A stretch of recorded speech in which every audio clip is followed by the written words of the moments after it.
Bonjour les champions et bienvenue encore une fois dans ma chaîne. Alors aujourd'hui vous allez maîtriser la finale pion contre fou. Vous allez la maîtriser complètement avec ses exceptions.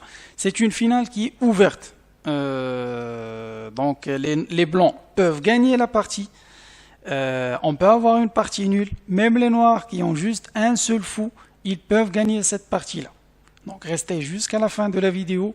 Vous allez voir comment peut-on avoir tous ces résultats. Alors, une petite introduction, je reviens vers vous tout de suite.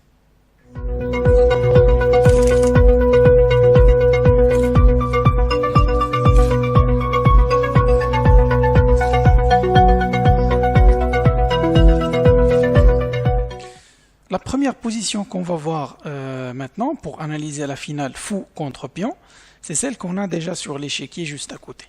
Alors, donc, déjà, si c'est les blancs qui vont jouer, le coup est clair, donc ils vont jouer juste avec le pion en allant vers la dame. Et ils peuvent gagner cette partie si et seulement si ils connaissent la méthode pour gagner la finale dame contre fou.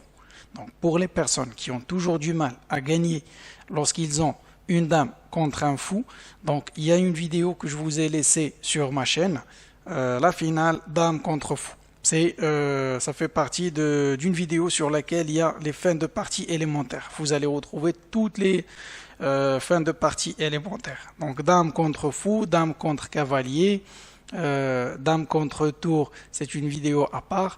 Donc si vous avez encore du mal à gagner dame contre fou, il y a une autre vidéo. Je peux vous la laisser sur la description juste en bas de cette vidéo. Si c'est les blancs qui jouent, ils gagnent cette partie. Maintenant, si c'est les noirs qui vont jouer, donc qu'est-ce qu'ils vont faire? Donc ils sont déjà obligés de sacrifier le fou. Ils sont déjà obligés de sacrifier le fou contre le pion. Et puis donc la case clé de ce sacrifice-là, ça sera cette case. Voilà, c'est clair qu'ils vont essayer de contrôler cette case, soit avec ce coup-là, soit avec ce coup. Donc l'essentiel, c'est de prendre une des deux diagonales qui vont contrôler la case D7. Et puis dès que le pion bouge, le fou sera sacrifié dessus. Et puis la partie est nulle. C'est une partie nulle parce que il va y avoir juste roi contre roi. Même fou contre roi, c'est ce qu'on appelle un matériel insuffisant et c'est une partie nulle. Donc voici la première position. On va voir maintenant une deuxième position pour vous montrer comme quoi il y a des exceptions. Donc c'est pas encore facile.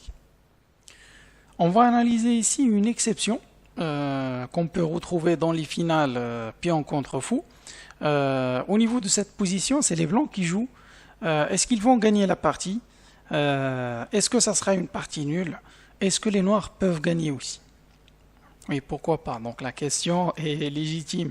Est-ce qu'ils peuvent gagner? On va voir ça vers la fin de la vidéo. Alors, tout d'abord, si c'est les blancs qui jouent, ben le plan est clair. Donc ils vont juste ils vont jouer sur cette case-là. Pourquoi? Ben, pour ne pas laisser cette diagonale à ce fou noir qui va pouvoir bloquer le pion et puis qui sera sacrifié sur cette case. Parce que la seule case, on a ici un fou de case blanche, donc la case clé pour le sacrifice, c'est cette case-là, c'est la case B7. Donc on va contrôler toujours la case qui va permettre à ce fou-là d'accéder sur la diagonale A6, C8, pour ne pas laisser le sacrifice. Et puis par la suite, regardez, donc le roi est mal positionné ici parce que le fou ne peut pas rentrer sur l'autre diagonale. C'est l'erreur à ne pas commettre lorsqu'on a un fou et on joue contre un pion. Il ne faut pas jouer sur les cases de la même couleur de notre fou. Donc ici, quel que soit le coup des blancs, ils peuvent tenter d'aller vers cette diagonale-là pour aller vers la case, vers cette case-là pour contrôler encore B7, mais c'est pas évident. Donc ça sera une partie qui sera nettement gagnée par les blancs. Finale de dame contre fou. Alors, autre chose. Donc, est-ce qu'on peut avoir une partie nulle? Oui, on peut avoir une partie nulle si jamais les blancs ne savent pas jouer. Par exemple, s'ils jouent un coup comme, je sais pas, par exemple ce coup-là, ok, la partie est nulle. Donc, le pion ne peut pas passer. Donc, le bon plan pour les blancs, on l'a vu sur la première variante. Donc, ici, ils ne peuvent pas avoir la promotion. Donc, maintenant, la question magique, est-ce que les noirs peuvent gagner cette partie? La réponse est oui. Donc, ils peuvent gagner la partie. Supposons que lorsque les blancs, lorsque les blancs ont joué, par exemple, ce coup-là, si jamais on joue au blitz, hein, ça c'est juste une règle dans le blitz, jeu rapide. Donc, si on est au blitz et la pendule a tombé pour les blancs, partie gagnée par les noirs. Gagnée, ce n'est pas partie nulle. Oui, vous allez me dire, voilà, matériel insuffisant et tout, et dites-moi ce que vous voulez. On peut dire matériel insuffisant quand le matériel ne peut pas faire mat, ne peut pas faire échec et mat. Mais ici, est-ce que les noirs peuvent faire échec et mat, oui ou non? Donc la réponse est oui, ils peuvent faire échec et mat. Et on peut composer même un mat avec le matériel dont on dispose. Donc matériel insuffisant, c'est quand il y a roi, fou et roi. Mais ici, on a un pion. Donc, on va essayer de composer un mat. Ne faites pas trop attention aux coups qui sont joués. Mais c'est juste pour vous montrer comme quoi il y a la possibilité d'avoir échec et mat avec ce matériel-là. Donc, par exemple, on va jouer ici. Le pion, il va être poussé. On va jouer sur cette case-là. Ici, c'est les blancs, ils vont faire, par exemple, un fou. Alors, je suis en train de dire n'importe quoi, mais c'est des coups qui sont possibles. Regardez, par exemple, ici c'est les noirs qui jouent, on va jouer ce coup-là.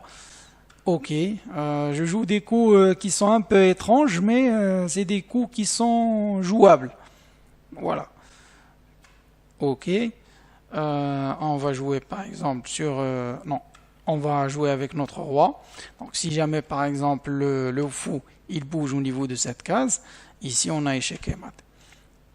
Voilà, donc ça, ce sont des coups qui sont un peu étranges. Ce n'est pas possible qu'on joue avec avec cette imprécision complète, mais c'est juste pour vous montrer que les noirs ils ont la possibilité de faire mat.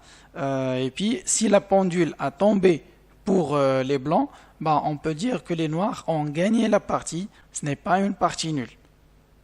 Donc ça, c'est la règle, c'est la loi. Ça me plaît pas non plus. Hein. Donc ça, c'est une règle que je n'aime pas au niveau des échecs, comme la prison passant. Mais c'est la loi, c'est les règles. Voilà, donc là, aujourd'hui, vous avez maîtrisé déjà la finale pion contre fou. On a vu aussi cette exception qui est très importante pour maîtriser cette finale-là. Puis donc, si vous avez encore du mal à maîtriser la finale dame contre fou, vous pouvez voir la vidéo sur ma chaîne. Et moi, de ma part, sur ce, je vous dis bon courage, bon progrès et à la vidéo prochaine.